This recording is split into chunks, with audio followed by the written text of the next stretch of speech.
여기까지만 일단 하고 기자수첩 넘어가야 될 것 같아요. 왜냐하면 기자수첩 오늘 내용이 많다고 제가 들었어요.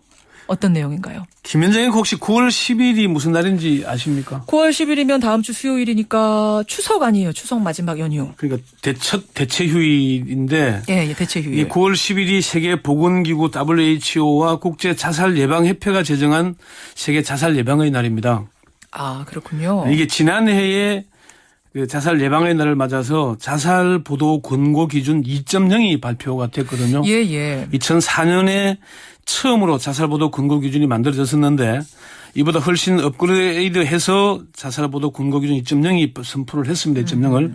그런데 문제는 자살 보도 권고 기준 2.0이 발표된 지 딱 1년이 됐지만은 자살 보도는 오히려 증가하고 있다. 여전히 자살률은 OECD 1위라는 불명예를 지키고 있다. 그래서 예, 오늘 뭐 주제는 그러면 자살 보도 권고 기준 2.0이 나왔는데도 왜 제대로 지키지 않고 있나? 그 속사정. 정말로 자살 보도가 저 준칙을 제대로 안 따른 채 많이 증가하고 있습니까? 계량적으로 뭐 지난 1년은 얼마였는데 1년에 얼마다 이렇게 계량적으로 정확히 조사를 하지는 않았는데요. 예, 예. 오히려 증가하고 있다는 것이 자살예방협회나 중앙자살예방센터의 분석입니다. 예, 자살 관련 보도가 기사 건수로는 크게 증가하지는 않았을 수도 있습니다. 그렇지만은 페이스북이나 트위터, 카카오톡 등 SNS를 통해 광범위하게 2차, 3차 유포가 되면서 자살 관련 보도가 크게 증가하는 것처럼 비춰지는 그런 측면도 있긴 합니다. 그렇군요.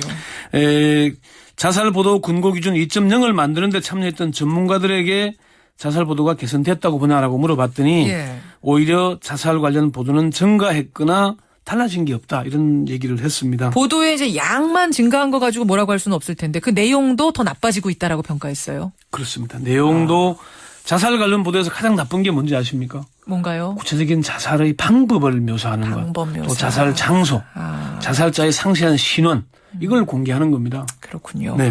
그럼 자살보도 권고 기준 2.0이란 게 어떤 내용인가 좀 알려주시면 좋겠어요. 그럼 우리가 구분해서 이건 좋은 기사, 이건 나쁜 기사, 뭐 선별해 볼 수 있지 않겠습니까? 예, 자살보도 권고 기준 2.0에는 9가지 원칙이 있습니다.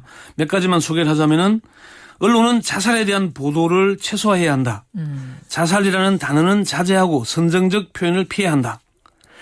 뭐 자살과 관련된 상세 내용은 최소화해야 한다. 예.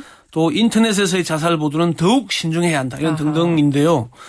예, 자살 보도 권고 기준 2.0의 질문에는 2가지 전제가 있는데 첫 번째는 자살 보도가 사람을 죽일 수 있다. 자살 보도가 또 다른 사람을 죽일 수 있다. 예, 내가 쓰는 자살 기사가 내가 아는 이웃이나 주변 사람이나 이런 사람이 그 보도 때문에 죽을 수도 있다는 생각을 가져야 한다는 거죠. 그게 첫 번째 전제고 두 번째는 뭔가요? 언론 보도를 통해 자살을 예방할 수도 있다. 아, 또 반대로 사람을 살릴 수도 있다. 그런 거죠. 네.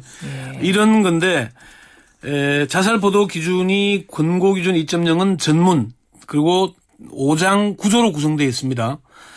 자살 관련 보도를 몇 개만 찾아서 이 기준에 대입해 보면은 대부분의 언론들이 너무 상세하게 자살을 보도하고 있다는 걸 알 수 있습니다. 유서를 공개하는 기본이고 사망자의 사진을 올리는 경우도 많습니다. 사망자의 사진은 정말 다 올리는 것 같은데 이것도 그 권고 기준에 따르면 안 되는 건가요?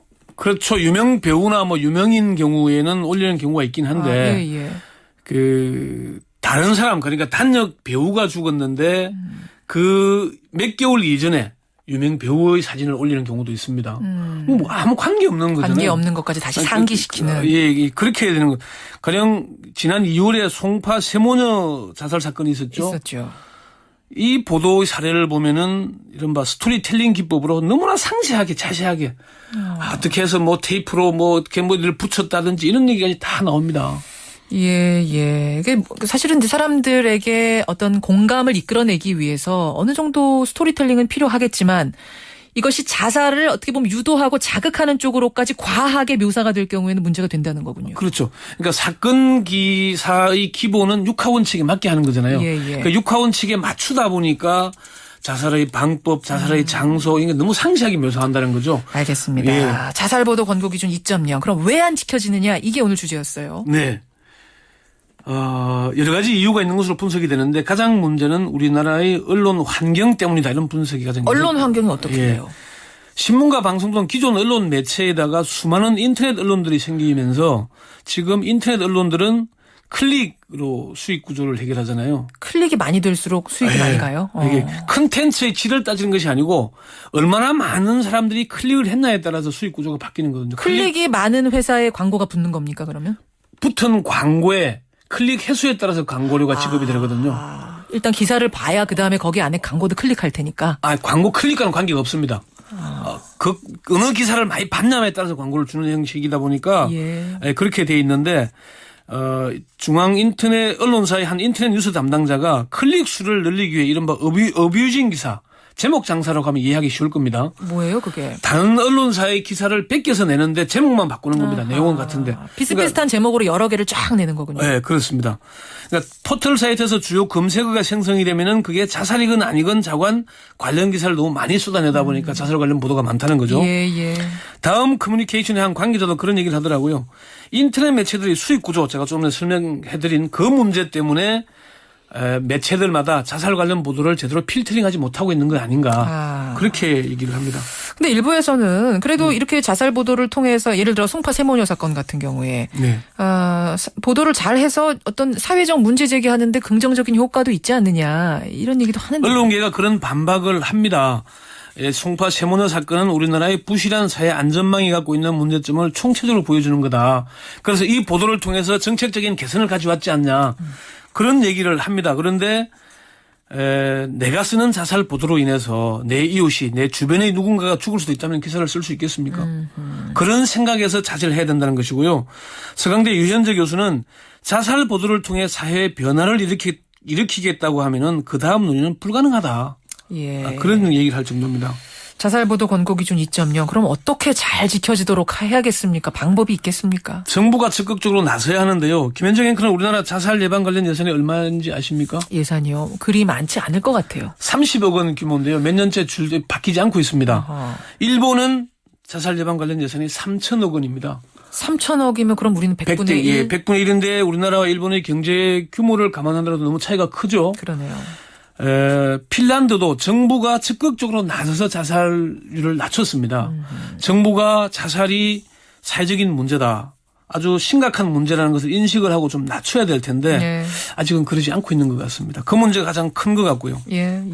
거기서부터 시작을 해서 우리의 인식 변화 그것이 보도까지도 바꿔야 한다. 한 가지만 더 언급을 하자면은 언론이 자살 예방하는 건 기관은 아니잖아요. 그리고 기자가 자살 예방을 하는 사람도 아니고.